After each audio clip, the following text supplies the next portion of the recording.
Hello, welcome to All These Repairs. Today we will be removing the rear beam in this 1993 VW Cabriolet. It's going to be the same for all Mk1 Golfs. So there's multiple reasons why you might have to do that. One, maybe you're replacing your rubber brake lines and you find that some of the nuts are seized. It's the case that we have. Number two, if you're replacing the rear beam, the bushings in there that are also all really old, over 30 years at this point, that would be a reason. And the third reason commonly is when people are replacing their gas tank or having to drop that. So in this video, we'll cover how to remove it. For this repair, you will need various metric wrenches and sockets, a torque wrench, 6mm hex key, a vice grip, jack and jack stands, potentially a hammer, grinder, and saw, tools like that if you're dealing with some rusty components, and then any parts that you plan on replacing when you remove the rear beam, such as your shocks, your beam bushings, or your brake lines.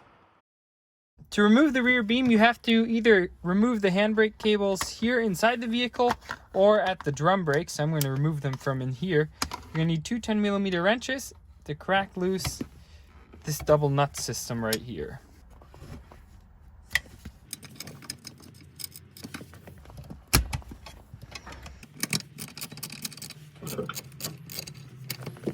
Once those screws are removed, raise this all the way to make it easier when we remove these cables, because that'll pull these out. Remove this cable here, might need to tug a little bit.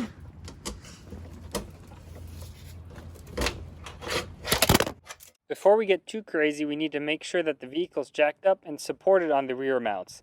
I've got a video showing how to properly jack up a VW and also the location of those rear mounts.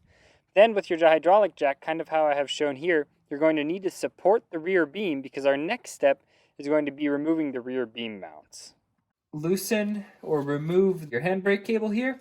Next, so that we can actually drop this somewhat, I am just going to cut this line because these are old and terrible. Normally there would be brake fluid running out, but I already cracked this one loose and it sat for a while before I continued, so just cut that, and then we will crack loose these two 17mm nuts right here.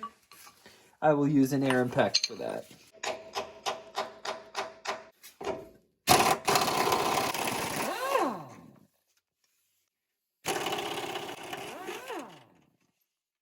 Alright, you guys know the saying, same poop, different shovel.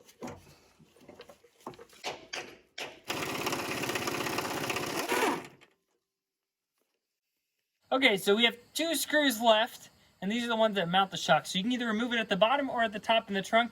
I decided I'd give this a shot. But like any vehicle in the rust belt, this is going to be a gamble at best. So I got the impact out. We'll see how it goes. These bolts commonly rust to the bushing that's present in the bottom of the shock. So what I'm going to be doing next is I'll be removing the shocks from the top, and then I will just be dealing with that rust issue once I have the whole rear beam removed. Remember, now we have to also support the rear beam on the aft side of the vehicle, so kind of where the brakes are, because we're going to be removing the last mounts that are holding this beam in. Okay, we need to remove this 17mm nut. Slide your wrench on. I can grab a set of vice grips, and then you can hold the top here. And then crack that loose.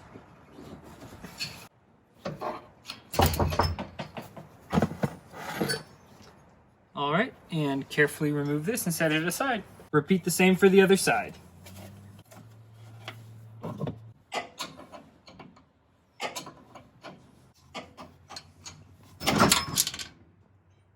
Hey, it's out. Alright, we got the beam out. This is definitely due for a sandblasting or a mini restoration here. Anyone who's in the rust belt will probably have a similar looking beam. Here I use a Sawzall to cut the head of the bolt off. I already cut the threaded end on the other side off as well. And I just use an air chisel because it's a little easier to get that head broken off. And then I utilize the same air chisel to kind of bend this tab open a little bit. If you don't have air tools, you can also do it by hand, but I just have air tools to make it a little easier. Now you can see I slide the shock out. But then I still have this little tab on the side there from that screw, so I just use the grinder to grind that off. And that'll allow me to scoot the shock completely out of the rear beam. As you can see here, the reason these bolts usually seize is because inside this rubber at the bottom of the shock, you have this metal bushing that's inside the rubber, and then you put your bolt through there. And the problem is, especially here in the rust belt, salt and the water get in between there, and it rusts this bolt to this metal bushing, and then you can't get it out. And the only option you have is what you saw me do, is I cut it out, hammered it out, used a big hammer, used an air chisel, used a grinder, all of the tools. Installation of the beam is fairly straightforward. With the rear beam scooted underneath, we'll slowly utilize a jack to raise it up and mount it. With the rear beam in place, apply some grease. This is going to be our rust corrosion or corrosion prevention measure here. Put the flat washer back on. I have a lock washer because I purchased some stainless steel hardware here. And the original nuts were crimped at the end, but I'm just gonna utilize the lock washer. Repeat on the second nut here, grease the stud, and torque to 45 Newton meters. This is our new rubber brake line that we attached to the rear beam here. For me, it was easiest to drop the rear beam, replace all that. I ended up cleaning up the rear beam, replacing these bushings as well.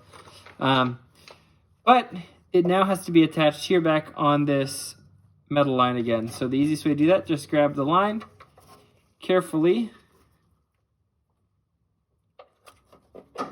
insert it in that little hole, and then we will, utilizing this 11mm wrench, start tightening this, and it will screw it into the line. And then this brake line union gets torqued again to the same spec as everything else, so you can either do it with the crow's foot or just kind of do it by feel. Now repeat on the other side. With our strut fully assembled, take your upper mount. I bought a upgraded polyurethane for that. Slide that on top. Slide your shock up in the top where it needs to go, and then slowly you can lower it so we can slide in our rear bolt down here. For the rear bolt, since I had to cut mine and do all kinds of terrible things, I bought an upgraded stainless steel here, but even though it's stainless steel, it shouldn't rust, I'm still going to give it a real nice coating of grease. And this should hopefully keep it from rusting for years to come. So take your bolt,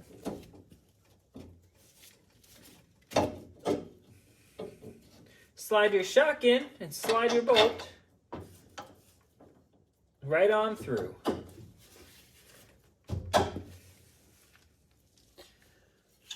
Attach the nut. I'm just going to screw it hand tight. And repeat this on the other side. The next step will be to scoot the shock up so that it comes right through this hole. It's easiest if you have a helper on the other side guiding the other side. With it up in place, you can grab your top shock mount. I'm utilizing, again, a polyurethane here. Slide this over. Slide on this top washer. And then you can slide on this nut.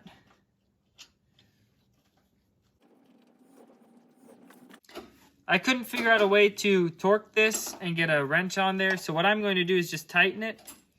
But if you manage to figure out a way, if you have a different system here on top, it's going to be 31.5 Newton meters or 23 foot-pounds.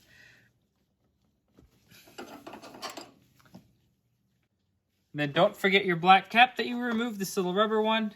Slide it back on as well. And again, repeat it on the other side. Torque this bottom nut to 45 Newton meters or 32 foot-pounds.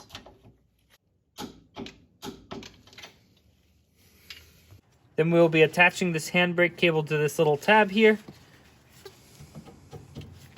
I just use a rubber mallet.